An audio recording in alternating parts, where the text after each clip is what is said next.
Assalamualaikum warahmatullahi wabarakatuh. Perkenalkan, nama saya Feni Nurjana, NIM 1987203017, Prodi Pendidikan Ekonomi, mata kuliah Ekonomi Syariah, dosen pengampu Ibu Hovisinta BMI dari Universitas Nurul Huda, Sukaraja. Baiklah, saya di sini akan menjelaskan tentang ekonomi syariah. Melacak fondasi ekonomi syariah, pengertian syariah, dan beberapa istilah yang berdekatan yang ada dalam Al-Quran adalah syariah, fikih, hukum Allah, dan seakar dengannya. Dengan demikian, syariah dan fikih adalah dua term yang berbeda tetapi relasi keduanya sangat erat. Karakteristik syariah. Yang pertama, asyumul, artinya menyeluruh. Syumul atau universal mengatur seluruh aspek kehidupan manusia. Sebagai besar umat Islam menerapkan syariat pada sisi ubudiyah saja seperti sholat, zakat, haji, zikir, membaca Al-Quran, dan pernikahan. Kedua yaitu al-tawazun atau seimbang. Sedangkan menurut istilah adalah suatu sikap seseorang untuk memilih titik yang seimbang atau adil dalam menghadapi suatu permasalahan. Yang ketiga, al-tasabat wa tathawur atau tetap dan dinamis. Al-tasabat artinya tetap, yaitu hukum Islam yang tidak berubah karena perubahan zaman. Tatawur artinya dinamis, hukum Islam yang karakternya seperti ini berkaitan dengan mamalah. Selanjutnya, konsep dasar ekonomi syariah. Definisi ekonomi syariah, menurut bahasa, kata ekonomi berasal dari bahasa Yunani, yaitu oikos, berarti keluarga atau rumah tangga. Sedangkan nomos, berarti peraturan atau aturan. Sedangkan menurut istilah yaitu manajemen rumah tangga atau peraturan rumah tangga. Oleh karena itu, ekonomi merupakan salah satu ilmu yang sangat penting dalam kehidupan manusia. Selain itu, ekonomi sebagai alat untuk mengukur tingkat kemajuan dalam suatu negara, apakah keadaan ekonomi yang baik atau semakin memburuk. Dasar hukum dan tujuan ekonomi syariah. Dasar hukum ekonomi syariah. Landasan syariah. Yang pertama, Al-Quran. Al-Quran adalah sumber utama pengetahuan sekaligus sumber hukum yang memberi inspirasi pengaturan sebagai aspek kehidupan. Sebagaimana firman Allah dalam surat Al-Baqarah ayat 2, kitab Al-Quran ini tidak ada keraguan padanya, petunjuk bagi mereka yang bertakwa. Yang kedua, as-sunnah, yang berarti cara, kebiasaan yang merujuk pada perbuatan, fi'il, ucapan, kaul, dan ketetapan takrir dari Rasulullah SAW. Landasan konstitusional. Landasan konstitusional artinya setiap materi muatan kebijakan negara termasuk Undang-Undang Dasar 1945 tidak boleh bertentangan dengan nilai-nilai yang terkandung dalam Pancasila. 2. Tujuan ekonomi syariah ada 3, yaitu yang pertama, falah sebagai tujuan hidup. 2. Maslahah sebagai tujuan untuk mencapai falah. Yang ketiga, permasalahan dalam mencapai falah.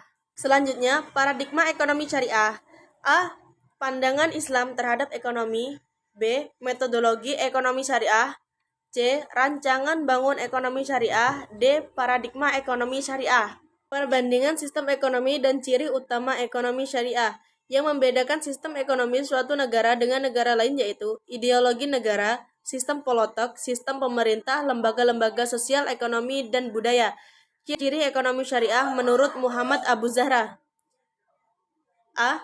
Penyucian jiwa. B. Tegaknya keadilan dalam masyarakat. C. Tercapainya maslahah. Konsep harta dan kepemilikan dalam Islam.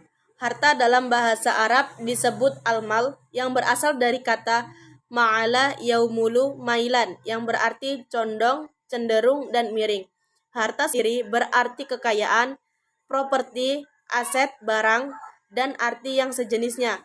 Kepemilikan menurut bahasa berasal dari kata milkun, artinya sesuatu yang berada dalam kekuasaan, sedangkan milkiyah menurut istilah adalah suatu harta atau barang yang secara hukum dapat dimiliki oleh seseorang untuk dimanfaatkan dan dibenarkan untuk dipindahkan penguasaannya kepada orang lain. Selanjutnya, prinsip konsumsi dalam Islam. Pengertian konsumsi. Konsumsi dari bahasa Inggris yaitu to konsumsi, atau bahasa Belanda yakni ialah suatu kegiatan yang bertujuan mengurangi atau menghabiskan daya guna suatu benda, fisik berupa barang maupun jasa.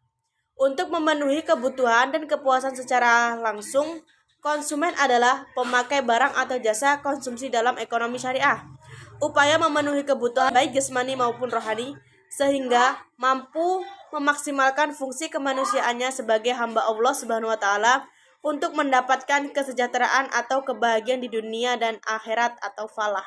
Falah sebagai tolak ukur konsumsi dalam ekonomi syariah. Secara umum, konsumsi didefinisikan sebagai penggunaan barang dan jasa untuk memenuhi kebutuhan manusia.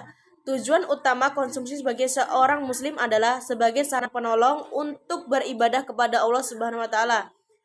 Maslahah yang diterima oleh konsumen ketika konsumsi barang dapat dibentuk salah satu di antaranya hal-hal berikut. 1. Manfaat fisik dan psikis. 2. Manfaat material. 3. Manfaat lingkungan.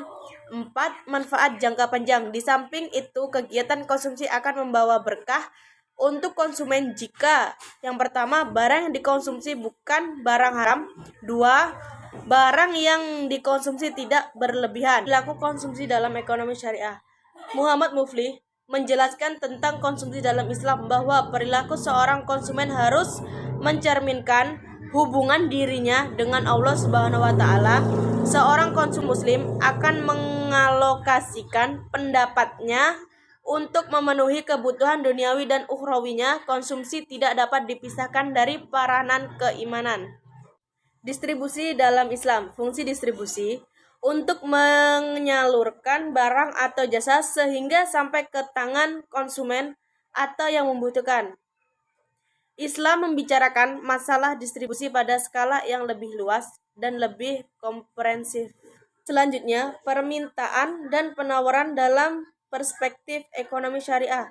Teori permintaan Islam menekankan pentingnya nilai moral untuk mengarah dan kemaslahatan, faktor yang penting dalam menentukan elastisitas penawaran. Yang pertama, sifat dari perubahan biaya produksi. Yang kedua, jangka waktu di mana penawaran tersebut dianalisis. Perdagangan dalam Islam. Perdagangan dalam Islam secara etimologi perdagangan yang intinya jual beli, berarti saling menukar. Perdagangan atau dagang dalam bahasa Arabnya adalah tijarah, yang artinya menjual, mengganti dan menukar, atau sesuatu dengan sesuatu yang lainnya. Prinsip dasar perdagangan dalam Islam. Ada beberapa prinsip dasar yang dianjurkan Islam dalam mendukung aktivitas perdagangan. Yang pertama, kejujuran. Yang kedua, kepercayaan. Yang ketiga, prinsip saling ridho antara pihak yang terkait. Yang keempat, tidak mendurhakai Allah Subhanahu wa taala. Selanjutnya, konsep dan fungsi kebijakan fiskal dalam ekonomi Islam.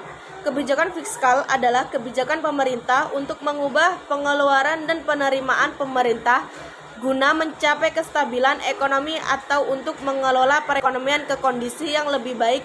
Tujuan kebijakan fiskal dalam perekonomian konvensional adalah tercapainya kesejahteraan yang didefinisikan sebagai adanya benefit maksimal bagi individu dalam kehidupan tanpa memandang kebutuhan spiritual manusia. Kebijakan fiskal dapat dibedakan menjadi 4 atas dasar pembiayaan fungsional, pengelolaan anggaran, stabilitas anggaran otomatis, anggaran belanja seimbang, memandang kebutuhan spiritual manusia. Kebijakan fiskal dapat dibedakan menjadi 4 atas dasar pembiayaan fungsional, pengelolaan anggaran, stabilitas anggaran otomatis, anggaran belanja seimbang. Bentuk kebijakan fiskal. Kebijakan fiskal dapat dibedakan kepada 2 golongan. Yang pertama, penstabil otomatik, yaitu bentuk-bentuk sistem fiskal yang sedang berlaku secara otomatis cenderung menimbulkan kestabilan dalam kegiatan ekonomi. Yang kedua, kebijakan fiskal diskresioner, yaitu langkah-langkah dalam bidang mengeluarkan pemerintah dan perpajakan yang secara khusus membuat perubahan ke atas sistem yang ada yang bertujuan untuk mengatasi masalah-masalah ekonomi yang dihadapi. Instrumen fiskal dalam ekonomi syariah. Ada 5 instrumen yang mungkin dikembangkan pada saat ini, yaitu zakat, pajak, wakaf, pengelolaan aset strategi untuk publik berupa suku. Konsep dan fungsi kebijakan moneter. Pengertian kebijakan moneter. Kebijakan moneter adalah kebijakan pemerintah untuk memperbaiki keadaan perekonomian melalui pengaturan jumlah uang yang beredar. Jenis-jenis kebijakan moneter. Yang pertama, kebijakan moneter ekspansif. Kebijakan ini dilakukan untuk mengatasi pengangguran. 2. Kebijakan moneter kontraktif dilakukan pada saat perekonomian mengalami inflasi. C. Kebijakan moneter tanpa bunga. Selanjutnya, prinsip dasar lembaga keuangan syariah. Pengertian lembaga keuangan dalam bahasa Inggris. Dalam pengertian fisik, lembaga dapat disebut institut, yaitu sarana atau organisasi untuk mencapai tujuan tertentu. Sedangkan lembaga dalam pengertian non-fisik adalah institusional, yaitu suatu sistem norma untuk memenuhi kebutuhan. Sedangkan lembaga keuangan menurut SK Menku RI nomor 792 tahun 1990 adalah semua badan yang kegiatannya di bidang keuangan melakukan penghimpunan dan penyaluran dana kepada masyarakat terutama guna pembiayai investasi perusahaan. Prinsip dasar lembaga keuangan syariah. Prinsip utama yang dijadikan landasan dalam operasional lembaga keuangan syariah antara lain: yang pertama, bebas dari unsur maisir, horor, dan riba. Yang kedua, menjalankan bisnis dan aktivitas perdagangan yang berbasis pada perolehan yang sah menurut syariah Islam. Yang ketiga, menyalurkan zakat, infak, sedekah, dan wakaf. Itulah pembahasan materi dari saya tentang ekonomi syariah. Sekian, terima kasih. Wassalamualaikum warahmatullahi wabarakatuh.